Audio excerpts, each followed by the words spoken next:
Hello guys, welcome back to my channel. இன்னைக்கு இந்த வீடியோல நாம பார்க்க போறது சமீபத்துல தெலுங்குல வெளியான 8 வசந்தலு அப்படிங்கிற படத்துடைய ரிவ்யூ தான். படம் வந்து தமிழ் டப்பிங்லயும் அவைலபிளா இருக்கு. ஸோ இந்த படத்துல யாரெல்லாம் நடிச்சிருக்காங்க அப்படின்னு பார்க்கும்போது அனந்திகா சனில்குமார், அனு ரெட்டி இப்படி பல பேர் நடிச்சிருக்காங்க. பனீந்திரா நார்ஷெட்டி இந்த படத்தை வந்து டைரக்ட் பண்ணியிருக்காரு. ஸோ படத்துடைய ஸ்டோரியா வந்து பார்க்கும்போது இந்த கதையோட ஹீரோயின் வந்துட்டு பார்த்தீங்கன்னா ஒரு மார்ஷியல் ஆர்ட்ஸ் எல்லாம் வந்து தெரிஞ்ச ஒருத்தங்களா இருக்காங்க. ஊட்டியில தான் இருக்காங்க. அம்மாவுடைய வளர்ப்புல தான் இவங்க வந்துட்டு வளர்றாங்க.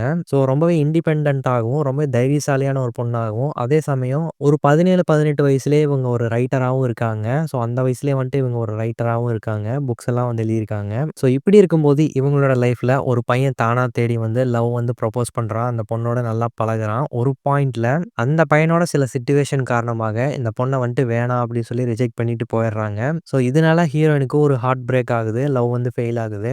இந்த ஒரு ஏமாற்றத்திலிருந்து தான் மீண்டு வரதுக்கு என்னென்ன விஷயங்கள்லாம் இவங்க வந்து பண்றாங்க.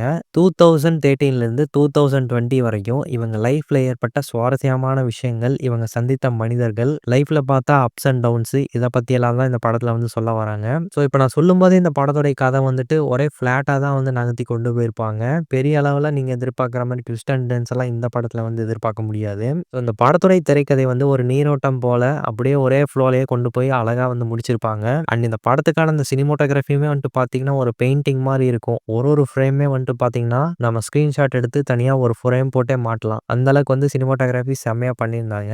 இப்போ படத்துல நடிச்சவங்களுடைய பெர்ஃபார்மன்ஸுக்கு வரலாம். ஸோ இந்த படத்தோடைய மெயின் லீடு வந்துட்டு அனந்திகா சனில்குமார். ஸோ அவங்களுடைய பெர்ஃபார்மன்ஸ் ஆகட்டும், எமோஷனல் சீக்வென்ஸ் ஆகட்டும், மிக முக்கியமா ஒரு மார்ஷியல் ஆர்ட்ஸ் ட்ரெய்னிங் சீக்வென்ஸ் வந்து வரும். அண்ட் ஒரு தனி ஆக்ஷன் சீக்வென்ஸே இவங்களுக்கு வந்து வச்சிருப்பாங்க. ஸோ அந்த சில இடங்கள்லாம் வந்துட்டு பார்த்தீங்கன்னா தீயா இருக்கும். ஸோ அனல் பறக்க சண்டை போட்டிருப்பாங்க. ஸோ ஒரு சில ஆக்ஷன் சீக்வென்ஸ் எல்லாம் இந்த படத்துல வந்து செம்மையா பண்ணியிருப்பாங்க. ஸோ ரொம்ப ரிஸ்க் எடுத்து பண்ணியிருக்காங்க அப்படின்னே சொல்லலாம். ரொம்பவே ஸ்ட்ராங்கா, போல்டான ஒரு விமன் கேரக்டரு. ஸோ அந்த ஒரு கேரக்டர் வந்துட்டு ரொம்பவே சூப்பரா ஹோல்டு பண்ணியிருக்காங்க அப்படின்னு சொல்லலாம். தனக்குள்ள இருக்கக்கூடிய ஒரு சில ஆசைகளை வந்து மனசுக்குள்ளேயே வச்சுக்கிட்டு அதை வெளிக்காட்டாம ஒரு பொண்ணு எந்த அளவுக்கு கஷ்டப்படுறாங்க அப்படிங்கிறதுக்கான காட்சி ஆகட்டும், ஒரு பர்ட்டிகுலர் சீக்வென்ஸ்ல ட்ரைனிங் அப்போ ஒரு விஷயத்துல வந்து ஃபோக்கஸ் இல்லாம இருப்பாங்க. ஸோ அதுலேருந்து வெளிய வரதுக்காக இவங்க ஒரு விஷயம் வந்து பண்ணுவாங்க. ஸோ அதுக்கான பெர்ஃபார்மன்ஸ் இதெல்லாமே வந்து படத்துல தனித்தனியா குறிப்பிட்டு சொல்லி ஆகணும். அண்ட் இவங்க போக படத்துல இவங்களுடைய ஃப்ரெண்ட் கேரக்டர் ஒருத்தர் வருவாரு. ஸோ அவர் வந்துட்டு ஒரு ஷூ டிசைனரா ஆகணும் அப்படிங்கிறது அவருடைய பேஷனா இருக்கும். ஆனா இவரோட அப்பாவுக்கு வந்து அது சுத்தமா புடிக்காது. தன்னுடைய ட்ரீமை நோக்கி போறதுக்காக ஹீரோயின் வந்து சில உதவிகள்லாம் வந்து பண்ணுவாங்க. ஸோ அந்த சில சீக்வென்ஸும் வந்து படத்துல நல்லா இருக்கும். ஸோ இப்போ நான் சொன்ன விஷயங்கள் எல்லாம் வந்துட்டு நீங்க படத்துல பார்க்கும்போது டயலாக்ஸ் மூலமா அந்த அளவுக்கு சூப்பரா வந்து கன்வே பண்ணியிருப்பாங்க. ஸோ யங்ஸ்டர்ஸுக்கு ஒரு சில விஷயங்கள வந்துட்டு பெரிய அளவுல கிளாரிட்டி இருக்காது லைஃப்ல. அந்த பர்ட்டிகுலர் ஏஜ் வர வரைக்கும். ஸோ அந்த சில இடங்கள்ல வந்துட்டு நம்மளுடைய முடிவு வந்து தப்பா கூட போகலாம். ஸோ அவங்களுக்கு இந்த படம் வந்து பெரிய அளவுல ஹெல்ப் பண்ணும் அப்படின்னு என்னுடைய பர்சனல் ஃபீலா வந்திருக்கு. ஸோ இந்த படம் வந்துட்டு பார்த்தீங்கன்னா, ஒரு 17 வயசுலேருந்து ஒரு 20, 25 வயசுக்குள்ள நடக்கக்கூடிய ஒரு கதை மாரி தான் வந்து காமிச்சிருப்பாங்க.